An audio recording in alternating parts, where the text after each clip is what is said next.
نحمده ونصلي على رسوله الكريم أما بعد فأعوذ بالله من الشيطان الرجيم بسم الله الرحمن الرحيم يا أيها الذين آمنوا قوا أنفسكم وأهليكم نارا وقودها الناس والحجارة أو كما قال الله تبارك وتعالى وقال النبي صلى الله تعالى عليه وسلم كلكم راع وكلكم مسؤول عن رعيته أو كما قال عليه الصلاة والسلام۔ معزز سامعین اعظام، حاضرین کرام، بلا شبہ اولاد اللہ تبارک و تعالی کی عطا کردہ نعمتوں میں سے ایک قیمتی نعمت ہے۔ سورہ شورى کی آیت کریمہ کا مفہوم ہے آسمانوں اور زمین کی سلطنت اللہ تعالی ہی کے لیے ہے۔ وہ جو چاہتا ہے پیدا کرتا ہے، جس کو چاہتا ہے بیٹیاں دیتا ہے، جسے چاہتا ہے بیٹے دیتا ہے یا انہیں ملا جلا کر دیتا ہے، بیٹے بھی اور بیٹیاں بھی، اور جسے چاہتا ہے بانجھ کر دیتا ہے۔ بچوں کی پیدائش کے ذریعے اللہ تبارک و تعالی نے انسان کی بقا کا سامان فراہم کیا ہے تاکہ نسل انسانی تا قیامت قائم رہے۔ پرانے انسان اس دنیا فانی سے کوچ کر جاتے ہیں اور نئے انسان ان کی جگہ ذمہ داریوں کو سنبھالتے ہیں، یعنی آج کے بچے کل کے معمار ہیں۔ بچے دین فطرت پر پیدا ہوتے ہیں، یعنی ہر بچہ پیدائشی طور پر مسلمان ہوتا ہے۔ حق بات کو قبول کرنے کی صلاحیت بڑوں کے مقابلے میں زیادہ رکھتا ہے۔ بچے نرم مٹی کی طرح ہوتے ہیں۔ والدین کی اولین ذمہ داری ہے کہ وہ انہیں بچپن ہی سے اسلامی سانچے میں ڈھالنے کی کوشش کریں، کیونکہ جیسی تربیت وہ انہیں بچپن میں دیں گے اس کا پھل بڑھاپے میں کھائیں گے۔ والدین کی 4 اہم ابتدائی ذمہ داریاں بیان کی جاتی ہیں۔ بچے کی پیدائش کے بعد دائیں کان میں اذان اور بائیں کان میں اقامت یعنی تکبیر کہی جائے۔ عقیقہ دراصل بچے کی جان کا صدقہ ہوتا ہے۔ 7ویں دن بچے کا عقیقہ کریں۔ لڑکے کے لیے 2 بکرے یا جانور اور لڑکی کے لیے 1 بکرا یا جانور ذبح کریں۔ اگر کسی مجبوری کی وجہ سے 7ویں دن نہ کر سکیں تو بعد میں جلد از جلد کر دیں۔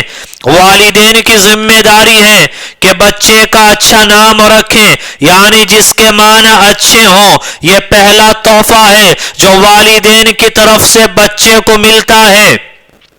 قوت گویائی شروع ہوتے ہی اللہ کا نام بچے کو سکھائیں، پھر کلمہ طیبہ سکھائیں۔ دور حاضر میں جبکہ معاشرے میں ہر طرف غیر اسلامی ماحول نظر آتا ہے، پھر جدید ٹیکنالوجی نے بھی بچوں کی اسلامی طرز پر تربیت میں مشکل پیدا کر دی ہے۔ یوں والدین کی ذمہ داریوں میں اضافہ ہو گیا ہے۔ عصر حاضر میں بچوں کی تربیت کا پورا دار و مدار وہ والدین اور ان کے اپنے گھر کے ماحول پر منحصر ہے۔ خاص طور پر ماں کی ذمہ داریوں میں زیادہ اضافہ ہو گیا ہے، کیونکہ ماں کا زیادہ وقت بچوں کے ساتھ گزرتا ہے۔ یہی وجہ ہے کہ ماں کی گود کو اولین درسگاہ کہا جاتا ہے۔ والدین کی ذمہ داری ہے کہ کم عمر ہی میں بچوں کو اسلامی تعلیمات سے روشناس کرائیں، عقائد سکھائیں، سمجھائیں اور اسلامی تہذیب کی محبت دلوں میں راسخ فرمائیں۔ اسلامی تعلیمات کا اہم شعبہ اخلاق حسنہ ہے۔ تمام تربیت بے معنی ہے جب تک بچے کے اندر اخلاقی صفات موجود نہ ہو۔ حدیث مبارکہ کا مفہوم ہے کہ ایمان مکمل نہیں ہوتا جب تک اخلاق اچھا نہ ہو۔ نبی علیہ السلام نے ایک موقع پہ فرمایا کہ ایک آدمی کا اپنی اولاد کو ادب دینا ایک سا خیرات کرنے سے بہتر ہے۔ ترمذی شریف کے اندر یہ روایت موجود ہے۔ کم عمری ہی سے بچوں کو سچ بولنے اور جھوٹ سے پرہیز کرنے کی عادت ڈالیں، کیونکہ بچپن کی عادت بعد میں پختہ ہو جاتی ہے۔ والدین کی تربیت کا یہ بھی ایک پہلو ہے کہ کم سنی سے عفو درگزر کی عادت ڈالیں، یعنی دوسروں کی غلطیوں اور زیادتیوں کو محسوس کرنے کے باوجود فراخ دلی کا مظاہرہ کرتے ہوئے نظر انداز کر دینا اور معاف کر دینا سکھائیں۔ اللہ کی نعمتوں کا شکر ادا کرنا، اللہ کی عطا کردہ نعمتوں کا احساس دلائیں۔ اس کے علاوہ سنت نبوی کے مطابق تمام روزمرہ کی دعائیں یاد کرانا بھی کم سنی میں زیادہ ضروری ہے، کیونکہ اس عمر میں حافظہ زیادہ تیز ہوتا ہے۔ والدین کی ایک اہم ذمہ داری ہے کہ بچے کو 7 سے 10 سال کی عمر تک نماز کا پابند بنا دے۔ یوں پابندی نماز سے انسان ساری زندگی تمام قسم کی برائیوں اور بے حیائی کے کاموں سے بچ جاتا ہے۔ نیک کام کرنے پر اجر اور اللہ کی رضامندی، برا کام کرنے پر گناہ اور اللہ کی ناراضگی کا تصور واضح کریں، تاکہ اللہ تعالیٰ کا ڈر اور خوف اس کے ذہن میں اتنا اثر انداز ہو جائے کہ بچہ ہر اس نیک کام کی طرف راغب ہو جس کو اللہ تعالیٰ نے پسند کیا ہے، اور وہ ہر برائی کے کاموں سے اجتناب کرے جس کو اللہ تعالیٰ نے ناپسند کیا ہے۔ بچوں کو بہت ہی پیار اور شفقت بھرا خوشگوار ماحول فراہم کریں۔ یاد رکھیے، جو تربیت پیار اور محبت سے ہو سکتی ہے وہ سختی اور ڈانٹ سے نہیں ہو سکتی، لیکن والدین کا رعب اور سختی بھی تربیت کا لازمی حصہ ہے۔ پھر بھی بیجا سختی اور تشدد کرنے سے اور مار پیٹ کرنے سے پرہیز کریں۔ بیجا پابندیاں بھی بچوں میں بغاوت کا عنصر پیدا کرتی ہیں۔ ہر بچہ فطری طور پر مختلف خصوصیات کا حامل ہوتا ہے، اس کے علاوہ ذہنی استعداد بھی مختلف ہوتی ہے۔ دوسرے بچوں کے ساتھ موازنہ نہ کریں، ورنہ بچے احساس کمتری کا شکار ہو جائیں گے۔ آج ہمارے گھروں کے اندر بچوں کو احساس کمتری کا شکار کر دیا جاتا ہے۔ آج بچوں کو ان کا حوصلہ بڑھانے کے بجائے ان کے حوصلے توڑ دیے جاتے ہیں۔ مثال کے طور پر کوئی بچہ ہے، سیدھا سادہ ہے، اس کا ذہن کمزور ہے، تو وہ بچہ ادھر تو سیدھا سادہ ہے، ادھر ذرا اس کا ذہن کمزور ہے، لیکن ہم لوگ اس کو پاگل بنا دیتے ہیں۔ کوئی بھی آئے گا کہ جی یہ تو پاگل ہے، اس کا تو پڑھنے میں دماغ چلتا نہیں، یہ تو ٹھٹو ہے، یہ تو ایسا ہے ویسا ہے، یہ الفاظ استعمال کیے جاتے ہیں۔ تو یہ باتیں کرنے سے بچے کا ذہن پہلے سے اور زیادہ کمزور ہو جاتا ہے اور بچہ احساس کمتری کا شکار ہو جایا کرتا ہے۔ تو ماں باپ کی ذمہ داری ہے کہ بچوں کے اندر حوصلہ پیدا کریں اور بچوں کے اندر وہ احساس کمتری پیدا نہ ہونے دیں، ان کا حوصلہ بڑھائیں۔ آپ کا بچہ پڑھنے جاتا ہے، آپ کے پڑوس کا بچہ بھی پڑھنے جاتا ہے، آپ کے پڑوس کا بچہ تھوڑا اچھا چل رہا ہے، اچھا پڑھ رہا ہے، تو بار بار آپ بچوں کو تانا دے کر اس کو ڈپریشن کا شکار نہ کریں، آپ اس کو ہمت دیں، حوصلہ دیں۔ ابھی آپ کی عمر کم ہے، بیٹا محنت محنت کرنا اور اچھی طرح پڑھنا کوئی بات نہیں، نمبر تو کم زیادہ ہو جایا کرتے ہیں، آپ محنت کرو گے ایک وقت آئے گا کہ آپ بھی اسی طرح کامیابی حاصل کرو گے۔ میری بہنوں، انسان کی خاصیت یہ ہے کہ وہ سننے سے زیادہ دیکھ کر اثر لیتا ہے۔ کہتے ہیں کہ انسان کانوں سے نہیں بلکہ آنکھوں سے بنتے ہیں۔ الفاظ کی بندش، ادائیگی اور انتخاب کتنا ہی اعلیٰ کیوں نہ ہو، بھلے ہی ایسا کیوں نہ ہو جائے کہ بولنے والی زبان سے شہد ٹپکے اور الفاظ پھول بن کر جھڑنے لگے، آواز کا حسن بھی دل کو بھائے اور نفس مضمون بھی سمجھ میں آنے لگے، لیکن اگر عملی طور پر اس کی تطبیق ممکن نہ ہو تو اس کی کوئی اہمیت نہیں ہے۔ ہمارے ارد گرد کا ماحول، ہماری اولاد، نئی نسل، ہمارے سامعین ہماری زبان سے زیادہ عمل سے متاثر ہوتے ہیں۔ آپ کتنا ہی اپنی پاکی، تقدس، نیکی، للہیت اور تقوی کی دہائی دیجئے، خواہ آپ گھنٹوں بیٹھ کر اپنی فضیلت، برتری اور صاف ستھرائی کی وضاحت دیجئے، اس سے شاید ہی کسی پر اثر پڑے، لیکن اگر آپ اقدامی اور عملی طور پر خشیت اور للہیت اور معاملات کی درستگی کا مظاہرہ کرتے ہیں، اسلامی اخلاقیات پر آپ گامزن ہوتے ہیں، قرآن تعلیمات کو اپنی زندگی کا روشن منار سمجھتے ہیں، حلال و حرام کا پیمانہ فرمان الہی کے مطابق برتتے ہیں، تو سچ جانیے آپ کو کچھ کہنے کی ضرورت نہیں ہے۔ آج سوسائٹی میں برائیوں کا انبار ہے، اچھائیوں سے کہیں زیادہ منکرات کے پیر پھیلے ہوئے ہیں، خصوصاً نئی نسل کی تربیت اور ان کی پرورش کا مسئلہ بڑا سنگین ہوتا جا رہا ہے۔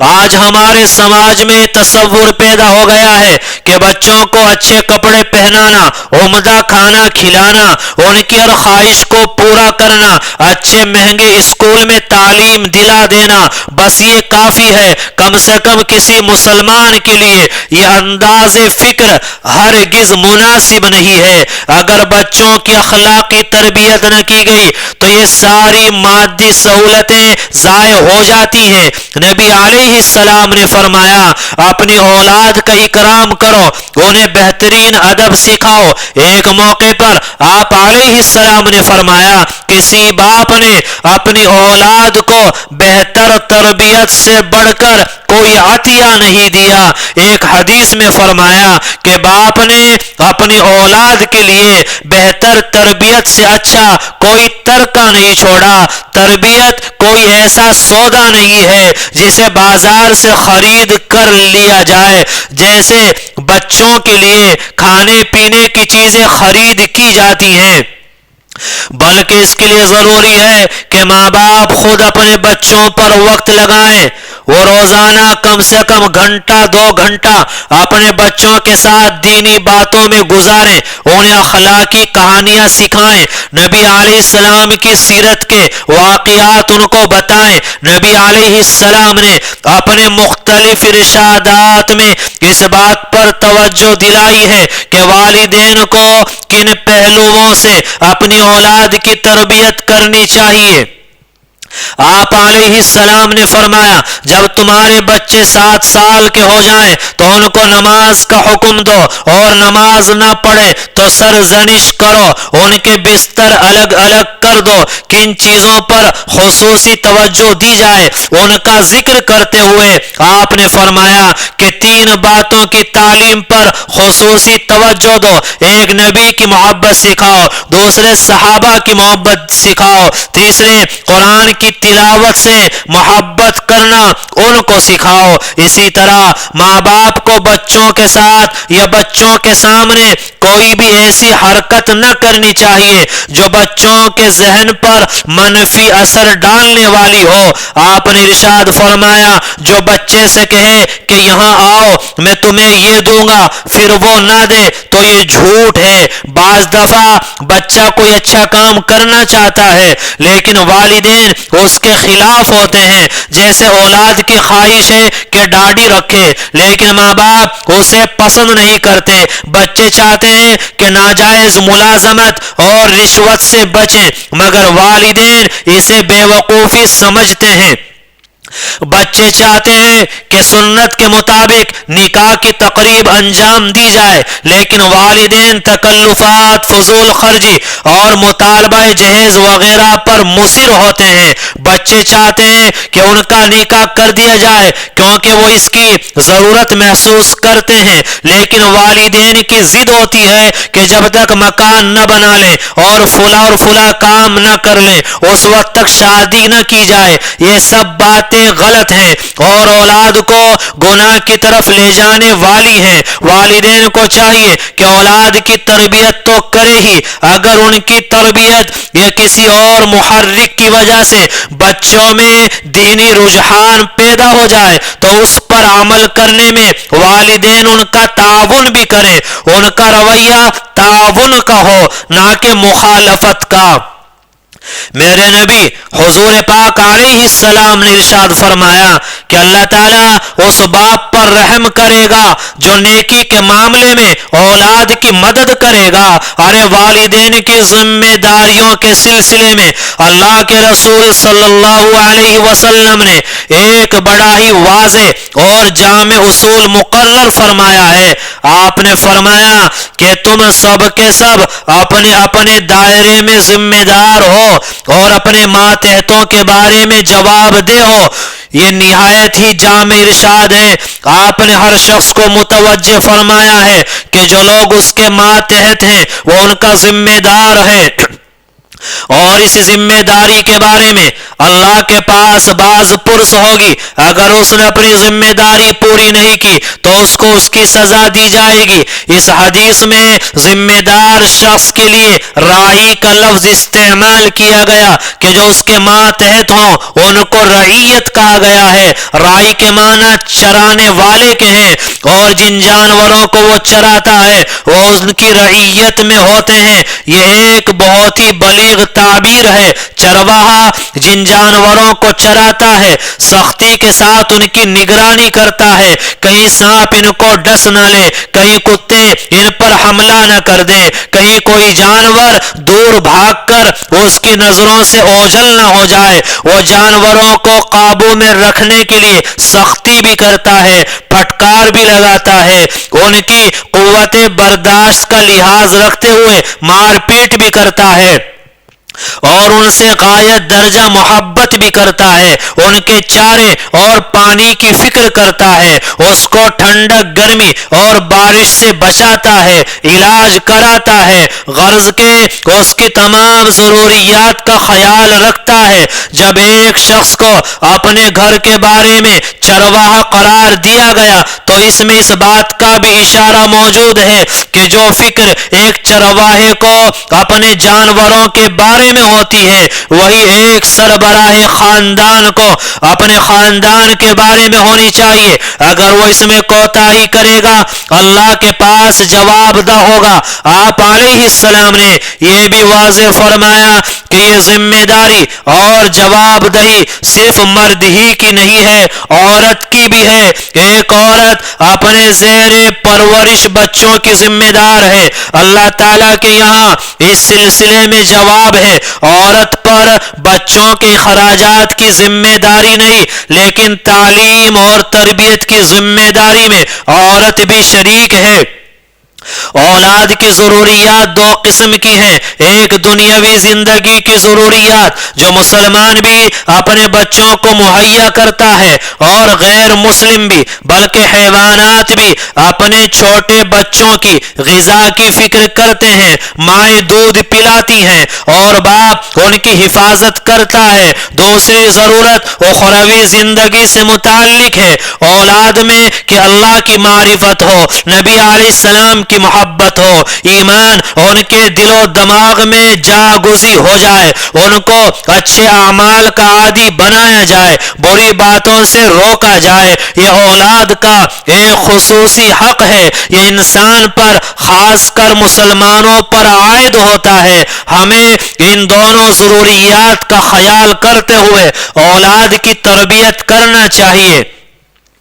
دور جدید کی نت نئی سائنسی ایجادات، میڈیا، سوشل میڈیا اور موبائل نے والدین کی ذمہ داریوں میں مزید مشکلات پیدا کر دی ہیں۔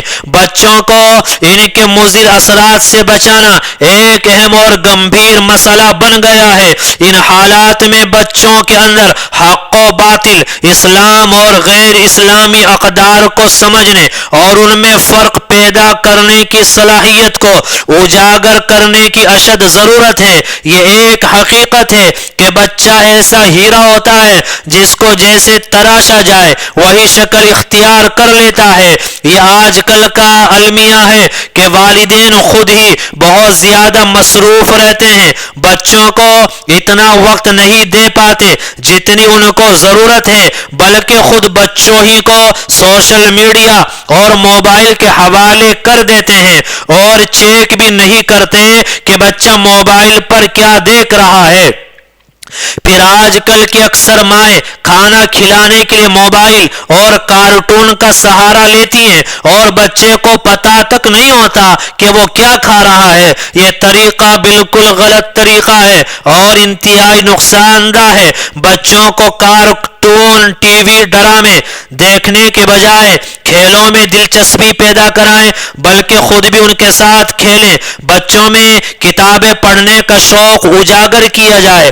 اخلاقیات اور اسلامی موضوعات پر مبنی بچوں کے معیار کے مطابق کتابیں بازار میں آسانی سے مل جاتی ہیں۔ حکومتی سطح پر بھی ملک میں دارالمطالعے قائم کیے جائیں۔ میڈیا پر بھی بچوں کے اخلاقیات پر مبنی اچھے پروگرام شیئر کرنے چاہیے۔ یہ حکومت وقت کی بھی ذمہ داری ہے۔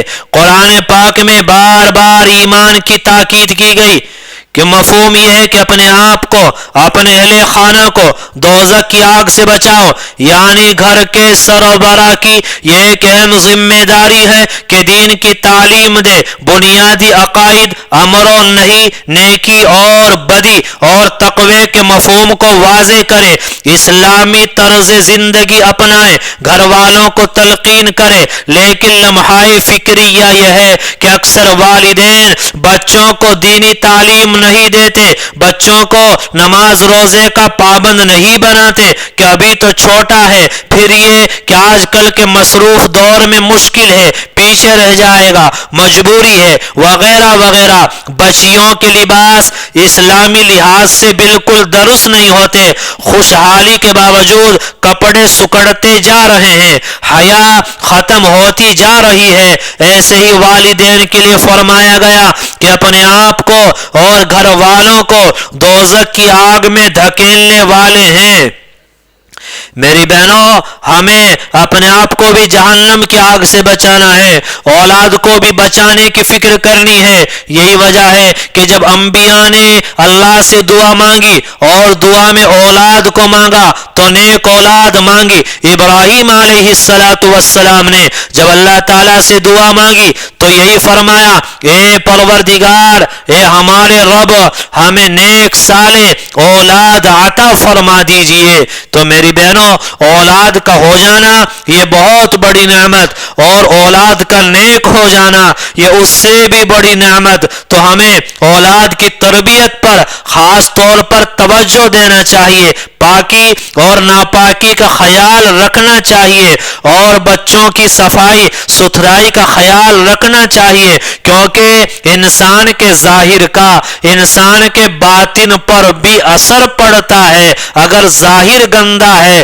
لباس گندا ہے، تو انسان کا باطن بھی پھر گندا ہو جایا کرتا ہے۔ ہمارا ظاہر بھی صحیح ہو، ہمارا باطن بھی صحیح ہو، اولاد کی تربیت کی ہم لوگ فکر کریں۔ اسلامی اخلاق ان کو سکھائیں، اسلامی تعلیمات سے ان کو روشناس کرائیں، ماں باپ کے حقوق بتائیں، بڑوں کا احترام سکھائیں، چھوٹوں پر شفقت کرنا سکھائیں، کبھی کبھی بچوں کے ہاتھوں سے صدقہ کرائیں تاکہ بخل ختم ہو جائے، اور آپ گھر میں جب کوئی کھانے کا سامان منگاتے ہیں تو بچوں کے ذریعے اس کو تقسیم کرائیں، آپ یہ چیز فلاں کو دے کے آؤ، یہ چیز فلاں کو دے کے آؤ، تاکہ بچے کا مزاج وہ بخل کا مزاج نہ بنے، بچے کا مزاج وہ دینے کا مزاج بنے اور لینے والا مزاج نہ بنے۔ یہ ماں باپ کی ذمہ داری ہوتی ہے کہ اولاد کی صحیح تربیت کی طرف وہ متوجہ رہیں اور اس کی فکر کریں۔ اللہ کہنے سننے سے زیادہ عمل کی توفیق نصیب فرمائے۔ وآخر دعوانا ان الحمد للہ رب العالمین۔